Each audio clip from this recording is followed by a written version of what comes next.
Yes, nothing like a full room to do a date. Oh, oh well. I'm sure online there's plenty of people watching right now. Let's go!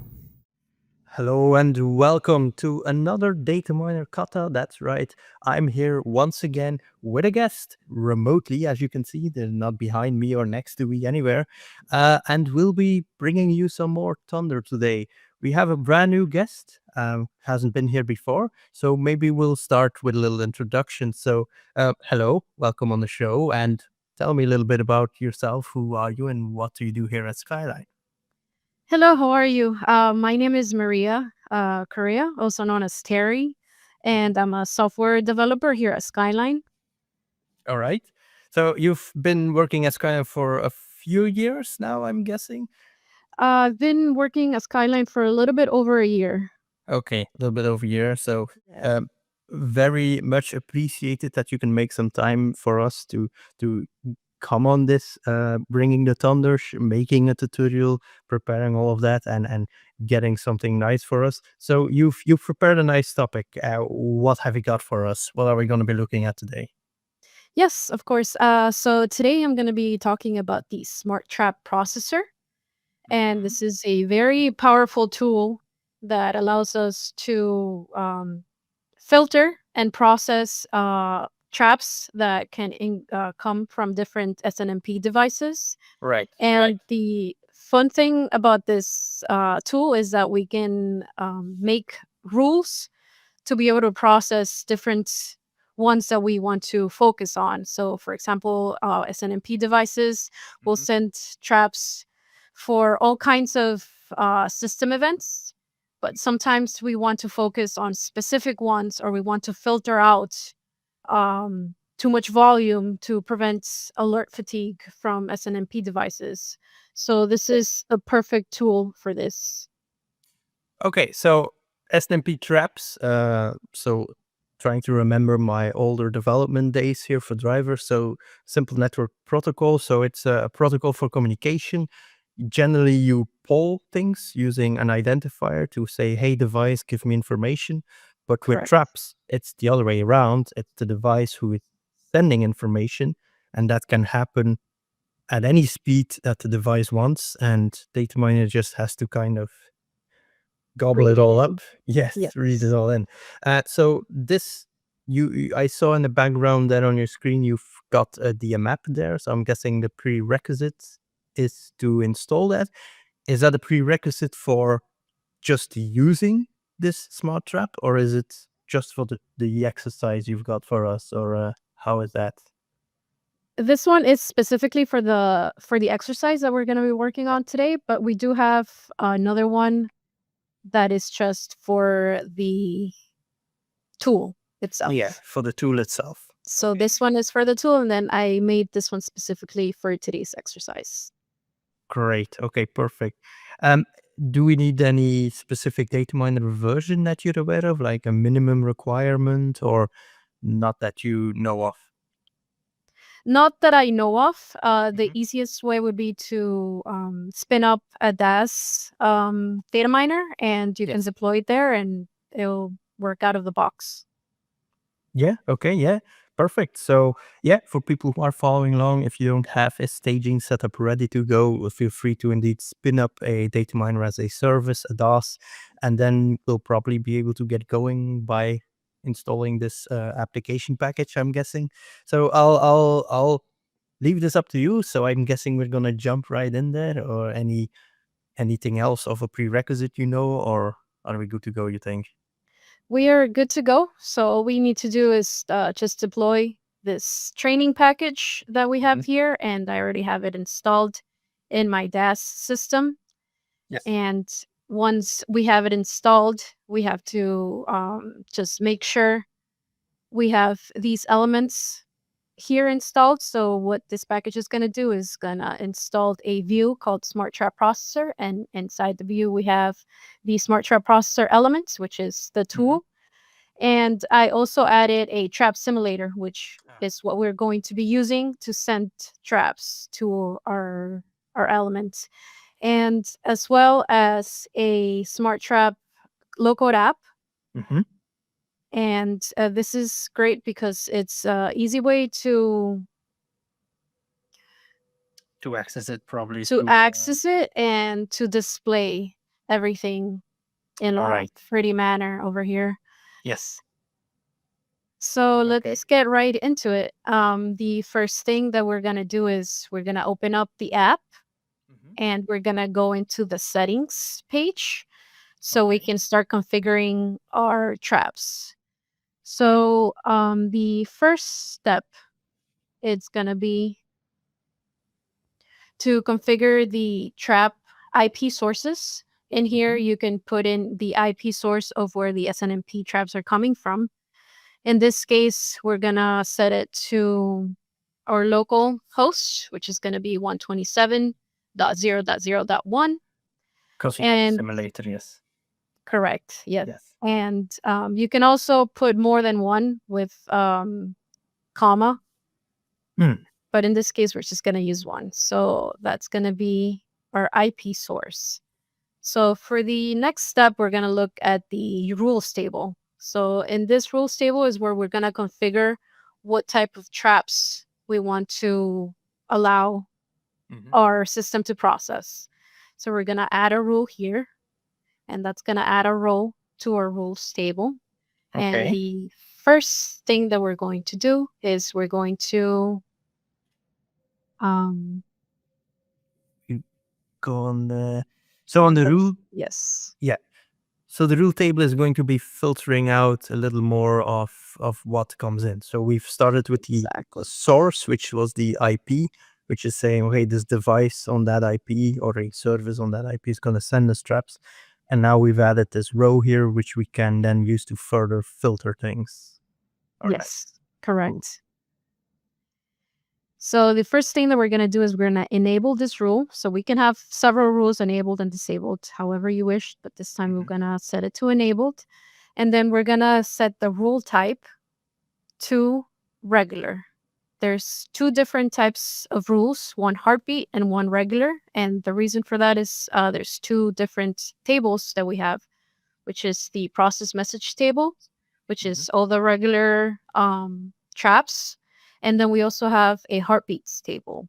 And that's going to be filtered by all the ones that we're going to filter through to be heartbeats are going to go into the heartbeats table.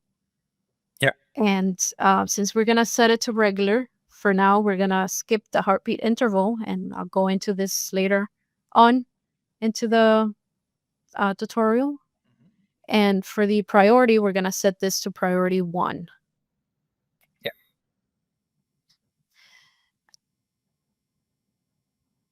And then for the event state method, we're going to set this to OID. And there's two different ones. There's OID and there's binding. So traps can come in different types of ways. Traps can look different depending on the device that is sending the traps.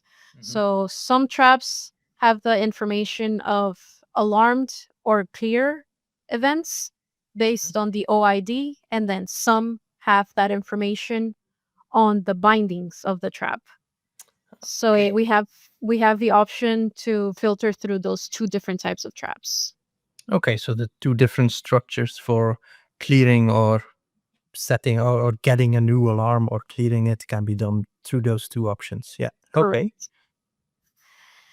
And we're gonna skip through these ones because these can be configured if we have the binding method.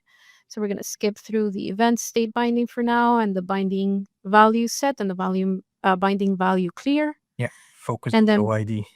Correct. And we're gonna go ahead and set the raw OID set to give me 1 second. I'm just gonna copy and paste this one, and we have the steps on data miner talks, so you can follow through with them. All right. So if you're following along and you want to copy paste this as well, then on the docs you'll find the tutorial there. And okay. Yes. Notice how this one ends in a 3 for our set. Okay. And we're gonna set our clear, raw OID clear Mm-hmm. to another OID that ends in a 4. Okay. And the reason why we're doing this is because we have already preset on our trap simulator element, which is going to send our traps Yeah. to match these. Right. So those two OIDs or object identifiers or whatever they are in the background, I think those are configured through the trap simulator currently like that. Correct. Okay. And now we're going to go on into our unique entry. So this is kind of important. This is going to make sure that each trap matches the race and clear events. So you pretty much have to know how the traps that you're getting in look before setting Mhm. this. Mhm. In this case, we're gonna set it to give me 1 second. Mm-hmm. Now, in the real world, you would find that kind of information probably on the documentation, I'm guessing, of the Correct. device, or maybe Wireshark, you could try and capture some traps. Or I guess those would be the Yes. most common. Yeah. Okay. Yes, so you can know the structure of the traps that you're working with. So in this case, we're gonna set it to $1/2/$8, and what this Mhm. corresponds to is the bindings. So this is gonna correspond to binding 1, binding 2, and binding 8. And Right. in our case, these are going to correspond Form to a unique identifier, a key or something. exactly. Yeah. And now we're gonna go on to the alarm sets Mhm. column. And this is going to correspond to the alarm column on their process table. So we're going to set this one to binding 9. Mm-hmm. And then we're also going to set our clear to binding 9. And we're Okay. going to leave the clear after empty for now. And we're going to set our severity to binding 7. Yeah. So maybe for people who aren't familiar, so it's structure of an SNP trap. So you've got the OID, which is the identifier that says this is my trap. But then inside of a trap, you generally have 1 to 10, sometimes even more bindings, which then contain like properties of that trap, specific values. And if I'm following along here, we're saying the binding or the property 1, 2, and 8 in the array of different ones, those represent a unique key. The number 9 or binding 9 would be alarm set and alarm clear. Not completely sure there, but and then the 7 would be the severity of the trap. Correct.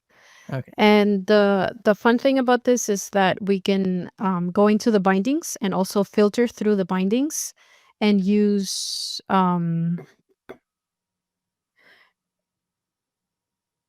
give me 1 second. No problem. We can use wildcards on the bindings to be able to filter through. So for example, I'm gonna filter through binding 1.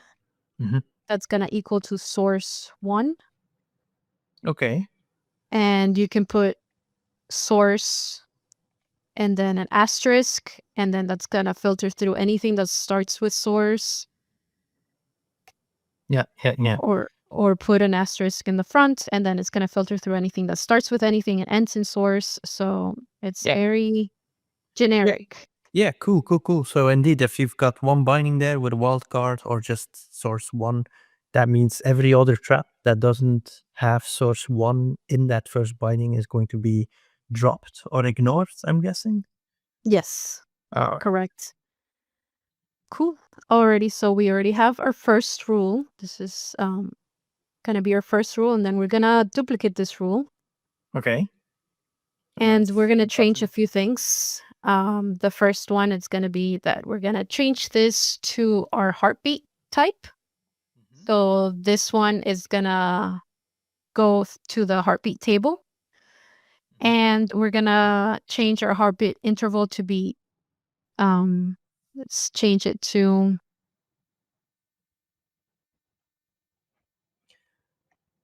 10 minutes. So in the heartbeat, is that like a special trap, or could it be any trap and we're just defining that one as a heartbeat? It could technically be any trap. However, usually SNMP devices that send traps send every so often a heartbeat, and just to define that they're still on. Okay, so it is generally it's something that very unique, or well, very specific to a heartbeat that a device already sends, but it could in theory be any trap pretty much. Right, Okay. correct. There could be any trap, but generally SNMP devices send like let's say like every hour they'll send like, I'm still on. I'm still on. All right. And this interval, what does that represent then? So this interval that we set here is going to be every how often we're going to be getting these heartbeat traps. Okay, what we're expecting it to. Exactly. Yeah. So in a bit I'm going to show you what the heartbeat table looks like, but it's going to say you're going to be able to check based on the interval whether the device is on or off. Right. Yes. Makes sense. And then, yes, the priority, we're going to set that to 2. We're going to keep this as OID and everything the same. The only thing that we're going to change here is going to be in binding 1. We're going to change this to the asterisk heartbeat. Okay.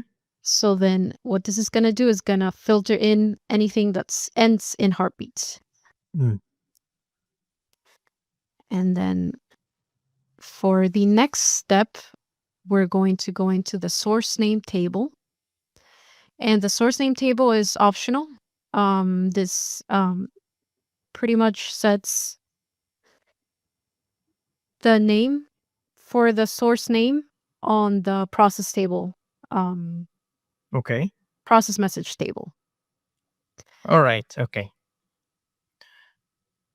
So we're going to set this to priority 1. We're going to set our IP address to be the same, our local Localhost. IP address. And then we're going to set the source name to be our binding 1.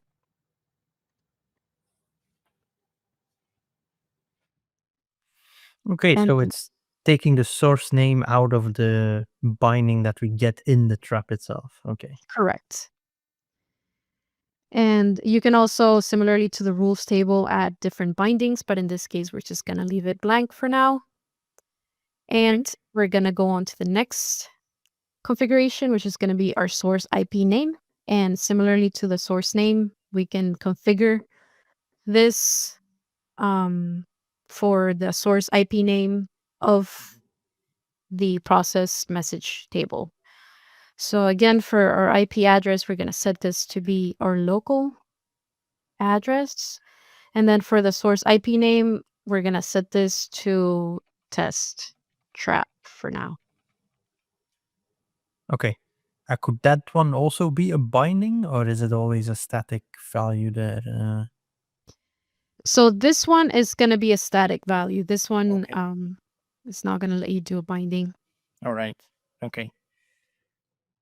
And yeah, that is pretty much it in terms of our configurations. You can also configure of how there's like a clear configuration for auto clears to keep our tables clear every so often. Yep. That's pre-configured, but you can change it here however you want. Yep. Perfect. Well, always a good idea to have some automatic cleanup there. Otherwise, it could keep growing and impact your system. Exactly. So now we're ready to get traps. Okay. So we're gonna go back to our cube and go to our trap simulator element. And as you can see here, we have 8 different traps that have been pre-configured for this exercise. And as you can see here, we can see the structure of what a trap of where our trap is going to look like. So for example, here in binding 1, we have source 1, which is what we're going to call our source name. I don't know if you recall. Same thing as source binding 9, for example, which is what we define to be our alarms and our clears. So we have a up, down, up, and so on and so forth. So if we go here and send a trap, and we go back to our Drum roll moment, the moment to see if we did all the configuration correctly, but I think I see one there. yes, and then we have here our first trap that got filtered through. Yeah. And as you can see here, we have the source IP name that we configured to be test trap. We have our source name that we configured to be source 1. The first And binding. our unique entry, which is going to be the source 1, and then this IP address over here, and then the like a description. Yeah. Correct. Yeah. So this is in this case, it's going to be interface status. And since it's coming, if we go back to our cube, since it's coming from the one ending in 0.3, and I don't know if you remember, we set our raw OID set to end in 0.3. So then this is going to allow the system to know that it's an active trap. Okay. All right. So you've got alarming and you've got event states. So there's a difference there, right? There's a difference, yes. So this one, we configured it to be your binding number 9. Yes. So this is kind of like a description of what the alarm is. Okay. So our alarm is down, but the event state is what's gonna pretty much let us know if it's active or if it's clear. Right. This is the one that really makes your, if you've got that set up in your alarm template, that'll go into critical or major or minor or normal based on the event state. Okay. Correct. So now for our next step, we're going to go ahead and go to the second row, which if you notice ends in a .4.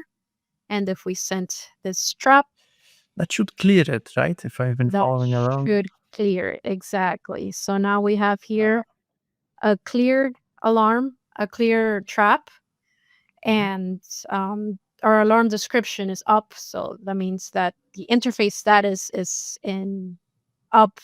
Yeah, active again. Active. Yes, correct. So as you can see, our trap count is now 2. So this ended up being on the same row. I see. Okay. So it's using that unique entry you defined with the different bindings to then, instead of making different rows for every trap, it will update that single unique row every time. Correct. Cool. Okay. Alrighty. So now we can go back to our trap simulator element and we're going to go to the third row. So for this one, if you noticed, our binding 1 is SNMP heartbeat. So what we expect is for this trap to end in the heartbeats table. So if we send it, when we go back to our app, as you can see here, it now, our heartbeats table gets populated. And there's a few extra rows here that we don't have on the processed traps table. And the first one is time since last heartbeats.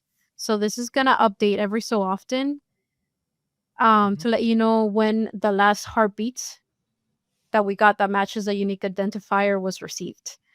And if this time is less than the heartbeat interval that we configured, then our status is going to be okay. So if this were to go over this time, this interval time, Okay. our status is going to go into alarm, meaning that Your device or we service. haven't gotten a Mhm, heartbeat in yeah. that time.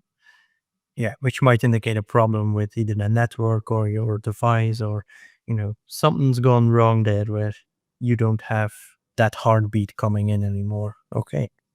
Correct. Okay, very cool, very cool. So if that thing, you've set it to 10 minutes now, I doubt we're gonna wait 9 minutes here, and Yeah. but But in theory, that's what's that's gonna how it would. happen. Yeah. Okay. Correct. Alrighty, so now we can go into our next step. So for our next step, what we're gonna do is we're gonna go back to our rules table, Mm-hmm.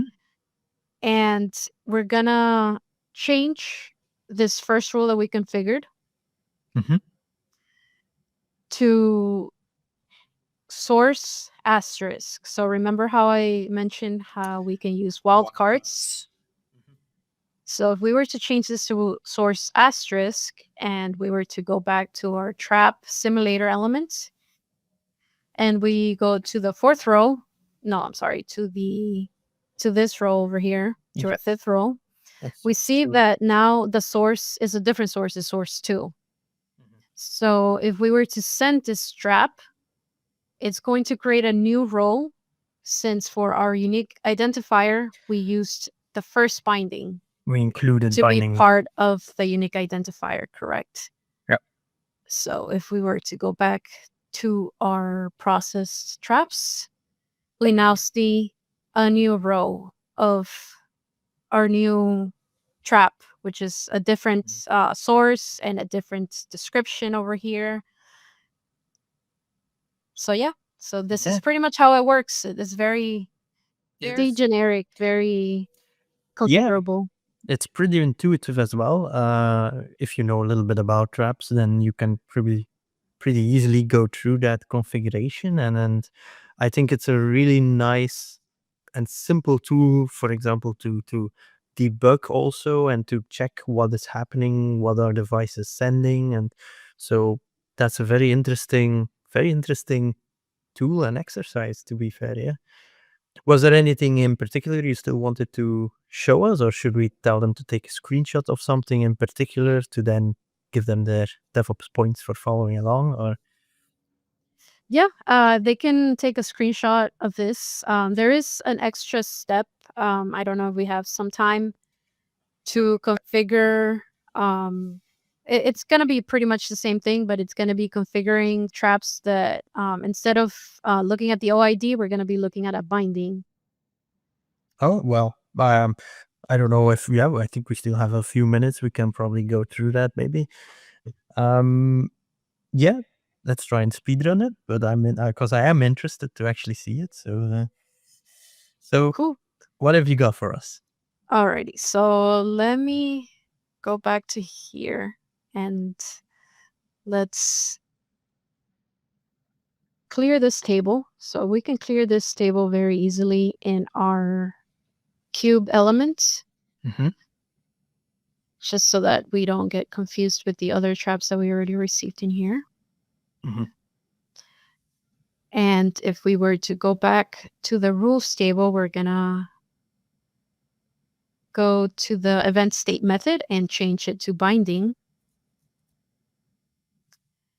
And now we're gonna go add a event state binding, which we're gonna set it to binding 10. Okay. And then set value. So this is gonna match the value that the binding 10 Right. has. And you can use wild heart cards in here too. But for now, we're gonna set this to set. And we're gonna set the clear to clear. Right. So instead of looking at the OID, which was either ending with 0.3 or 0.4, to either activate or deactivate, I guess, that row, you're going to use the value of a binding now, which is going to be set or clear. Correct. Okay. And now we're gonna change here our set OIDs to end in 5 for both, since they have the same OID for sets and clears this in this occasion. Okay. You do still need to set those then, because I would have. You do need to them- set those, yes, Okay. because the traps still have an OID, but they're gonna be the same for the sets and the clears. Right. Okay. I get it. Yes. And we're going to go back to our trap simulator element. And for these last two, as you can see here, they both end in 0.5. Yes. So don't And make a new row because they're different source as well. yes. Yeah. Exactly. They should be making a new row. And if we send the trap and we go back to our app and to our trap, now we have the new row over here. Right. Which has gone active because it detected that binding 10 had a value set. I think it was that we configured, right? Yes, correct. Okay. And just to double check over here, we can check here that our binding 10 is set. And if we want to clear, we can send this one and it's gonna clear our same row. Yeah. Nice. And yeah, that's pretty much it for the exercise. Yeah, nice, perfect. That's a very nice kata, nice tutorial.